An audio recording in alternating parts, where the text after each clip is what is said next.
Hello and welcome to the first part of the lecture for Chapter 6. In this lecture, I'll talk about the first two learning objectives, which are internal subject of internal control, and then special internal controls for cash. In the second part of the lecture for this chapter, I'll get into bank reconciliations, petty cash, and lastly talk about the auditor's role in financial reporting.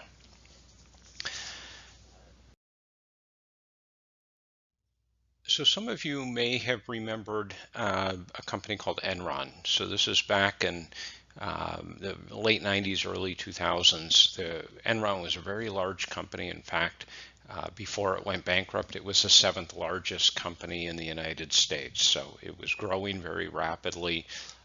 And shares of Enron stock, it was a publicly traded company, were held by a lot of people's 401k plans. So it was a widely owned stock.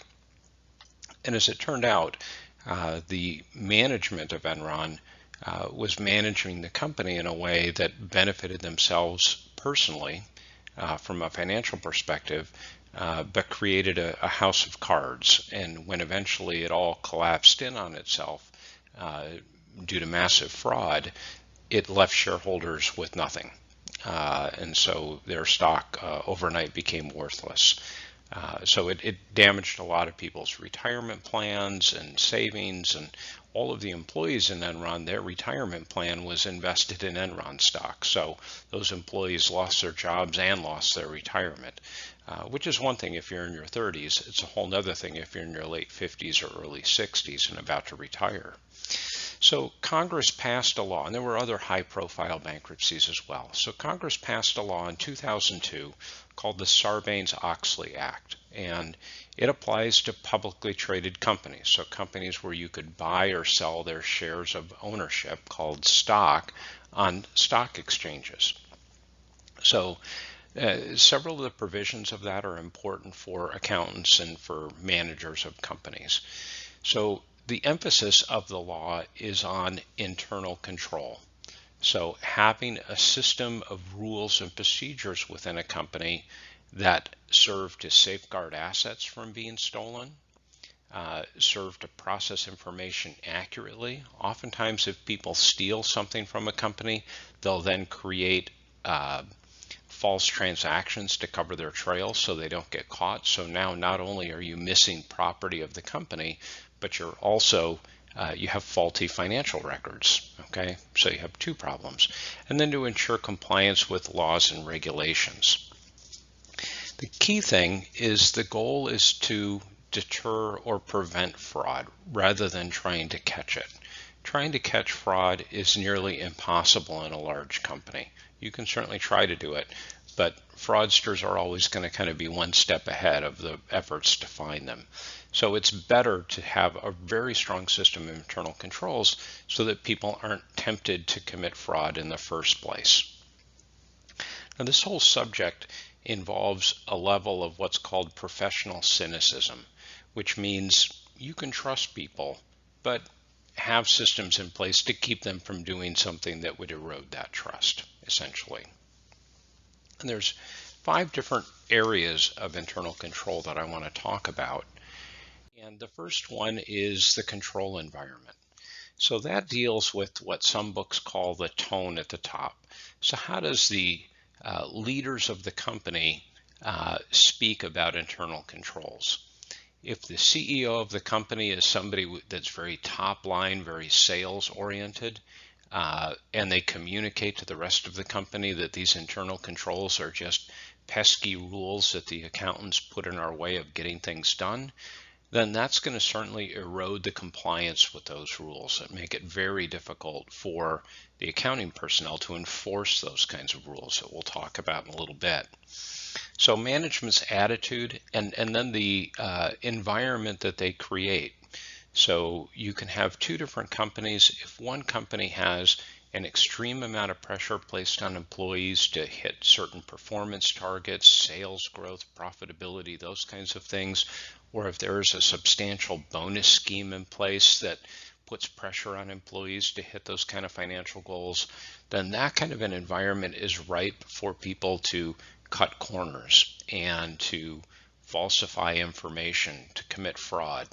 And it may not be to commit fraud to steal money, which is called embezzling, but it may be to commit fraud to deliver the results that management expects. Either way, you're left with incorrect information with which to make decisions. So that's really an important element in a company. And to be honest, if you're hired as an accountant in a company that has a poor control environment, if you're not in a position to change that, then it's better to move on and find somewhere else to work, to be honest. The next element of internal control is risk assessment. That's the way that we have to constantly evaluate how business is being done in our company and if the controls that we have in place are adequate. So business is always changing. Things are always constantly changing. So you can't have a set of rules in place and say, okay, now we're done with that. We don't have to worry about setting up rules for internal controls anymore. So in some cases we have to eliminate existing controls. In other cases we have to add new ones. So we're never done with this process. This is kind of the meat and potatoes of internal control. These are the procedures that we want to have in place to prevent problems from happening. One is to have competent, trained personnel. If you put somebody in a position for which they're not trained, they may make mistakes and then they may commit fraud to cover up those mistakes so they don't lose their job. So making sure that everybody is adequately trained and that they have clear procedures for how to do their job. That things are laid out for them. There isn't really guesswork involved. Another thing is requiring absences and rotating duties. This means that somebody else needs to sit at someone's desk and do their job periodically. That'll keep people from doing squirrely things and then covering up what they're doing. If you come into a company and they introduce you around and they say, we'd like you to meet our bookkeeper Betty here. She's been working for 20 years and has never taken a day of vacation or been sick a single day. I would pretty much guarantee that Betty's committing fraud because she doesn't want somebody else to sit at her desk and see what it is that she's been doing. So many companies have a requirement for financial personnel to take a 2-week block of time off every year so that somebody else has to sit at their job and sit at their desk and do their job. Or you could rotate duties. Somebody that does payroll normally should do accounts payable. Somebody that does accounts payable should do billing and cash receipts or those sorts of things. The next one is very, very important. Separation of duties for related operations. Imagine if you have a company where one individual could issue a purchase order for products, receive those products and verify that they've been received completely, and then approve the invoice for payment. It's very easy for one person that does all aspects of that operation to fraudulently do that, to say something arrived that never did, approve an invoice that goes to his brother-in-law, and they split the money. So that's really important to have multiple different people do that in any chain of operations. So it could be the purchasing chain I just described. It could be billing customers and receiving payment for those invoices. All of those things should have different people involved. And even in a very small company, you have to get creative oftentimes, but you can definitely arrange it so that different people are doing different aspects of it. Next, you want to separate operations, the custody of the assets, and the accounting for the assets. So who's using the assets, who is responsible for them, and then who accounts for the figures that come from those operations. Those should be separate functions that don't all report to the same person. Using pre-numbered documents is an easy thing for a lot of companies to do. Say as an example, I have bills of lading. So that's a document that I'm going to give to a trucking company, a truck driver, to say, here, take these goods to this place. It says what the goods are, what the address is, and it transfers temporary custody of the goods to the trucking company. So it's a required document when you ship something. So if I have pre-numbered bills of lading, right? So I have a stack of them and they're pre-labeled 1 through whatever. I can now have a log of which bills of lading covered which shipments, and I can see if there's a gap there. So a gap would tell me that maybe something was shipped somewhere and it wasn't invoiced, or some step was missed in the sequence of things. So it's a way to control what leaves the facility. I could do the same thing with receiving documents. I could have pre-numbered receiving receipts where I record what comes into the building. And then lastly, physical security measures. Different types of inventory require different types of security. In some cases you need fencing, in other cases you need key, people have security cards to be able to get into different areas. It depends on what it is that you're talking about. Next is monitoring. So it's being aware of how people behave in the company. If that bookkeeper Betty I talked about earlier rolls up in a Ferrari one day, that might be a signal that something is up. Having close relationships with suppliers can be problematic. So I worked with somebody that took all of their vacations with a supplier, and then lo and behold, they quit and go to work for that supplier, and we find out we've been paying more than we needed to for everything we bought from that company. So a lot of companies have rules in place where you're not allowed to accept anything of value from your supplier. Not tickets to a Seahawks game, not a dinner out, none of those kinds of things, because it may not mean that you're being bought off, but it could mean that it impairs your judgment in terms of staying with that supplier or changing. So all of these other items are warning signs that you might have a problem and you need to pay attention to that. Another couple things you can do in this area are having surprise inventory counts, reconciling all of your accounts. And reconciliation means this is what the account should be, what is it, and then investigating the differences, and then doing internal audits. So checking things, looking at source documents for things to see that they're being done correctly. The last is communication. So it's making sure that whatever you find as an accountant, you communicate that to the correct level in the company, which is one level above where you believe the fraud is taking place. So, and you shouldn't assume that any act of fraud is too minor to communicate. That's not your judgment, that's the judgment of the people above you. So if somebody's caught stealing $5, make sure the boss of the person stealing the $5 knows about that and can take appropriate action. So I want to talk specifically about the most important asset to track, which is cash. The reason for that is cash doesn't have to be sold to be turned into cash, right? Like stealing furniture or inventory, you have to sell it somewhere to get cash. Cash is already cash. And it isn't labeled as the company's property, and it's highly portable. So that's the thing that is most likely to be stolen.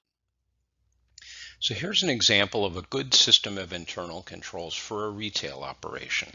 So in this case, a customer comes into the retailer, they pay cash for product, the cashier gives the person a receipt, a copy of the receipt goes to the accounting department. At the end of the day, they take the cash from their cash register, they hand it over to somebody that's in charge of securing the cash. That person makes a nightly or daily cash deposit.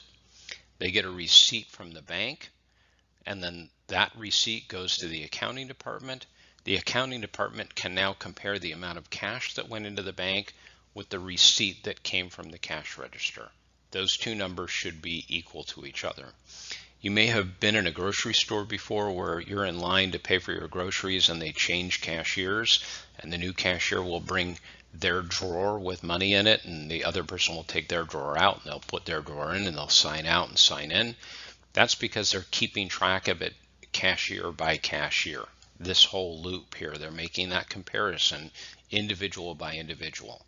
So people know if they take a 20 out of the till or whatever the case is because they want to buy lunch or something, that's going to be detected, and they'll know that it was them that did that. Again, that's not to say everybody that works for them is a thief and is going to steal from them, but having that tight control might cause somebody to think twice about doing that. So the last thing I want to talk about is control of cash payments. So the slide I just showed dealt with cash receipts. So cash payments, it's important that there's some documentation that payments are only made for authorized transactions so that they've been approved, and when you're signing checks, you know what those checks are going for and that there's a proper level of approval there, okay? You want to make sure all available cash discounts are being taken, that things are being processed rapidly enough that you can take the discount, that 210 net 30 that you're paying within 10 days. That's easy money. A voucher system is often used to verify the correctness of the payment. So a voucher system is having a group of documents together that substantiate the payment that's being requested. So I might have a purchase order that says I wanted to buy 1,000 widgets for $5 each. I've got a receiving report that says 1,000 widgets came in and they were all in good order. And then I've got an invoice from the supplier saying, here's your bill for 1,000 widgets at $5 each. You owe $5,000. Those are all stapled together. I can look at those documents and see, here's what happened. A legitimate purchasing agent purchased these products. Somebody else determined that they did arrive and they were okay. And that all agrees with the invoice that I have from the vendor, so that can be approved for payment. It's important that the documents are marked paid so that we don't accidentally double pay them and that they're filed away properly. It's a good idea to use electronic payments whenever possible. And if we do have slight differences, we'll use an account called cash over in short. For example, in a retail operation, if there are irregularities with making change that are small amounts, we'd use an account called cash over in short to cover that difference. So that's the end of the lecture on internal control. I hope you found that helpful. I will talk with you again when I pick up on part 2 of chapter 6. Thank you.